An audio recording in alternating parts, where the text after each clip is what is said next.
হঠাৎ মিলন বাবার প্রতি তোমার এত ইন্টারেস্ট জাগলো কি করে? আমার বাবার জন্য। হোয়াট? দেখো আমাদের বিয়েটা যদি ভেঙে যায় আমার বাবা কষ্ট পাবে না, আমি সেটা চাই না। আমি চাই কিছু একটা করে আমাদের বিয়েটা বাঁচিয়ে রাখতে। আর তাছাড়া তোমার এই ডাক্তারের দ্বারা কিছু হবে না। এই বাবারা না ডেঞ্জারাস হয় কিন্তু। কার বাবা? তুমি কসমিক সেক্স দেখোনি? হোয়াট? আরে সিনেমা কসমিক সেক্স, ওখানে এক বাবা কি সুন্দর সেক্স করা শেখাতো। হতেই পারে এই বাবা সেই বাবা, আমরা এইসব শিখে আসবো। ভাটের বাবা। ঠিক আছে, ভাটার হলে আমরা ফিরে আসবো, কিছু না শিখেই আবার বাড়িতে ল্যাংটো ছেলে দেখবো।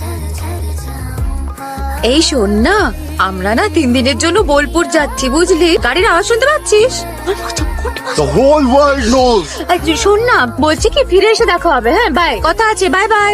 ওসব ভাটের ওয়ার্কশপ হলে না আমি কিন্তু কাল সকালে ফিরে আসবো। বললাম তো, মিরাদি তো বললো এটা একদম ঠিক জায়গা। মিরাদি কখনো ভুল বলে না। মিরাদি বলেছেন তাই ঠিক। মিরাদির নাম শুনলে এরকম করে ভালো লাগে না। দাদা এই আসামটা কোন দিকে? ওই সোজা।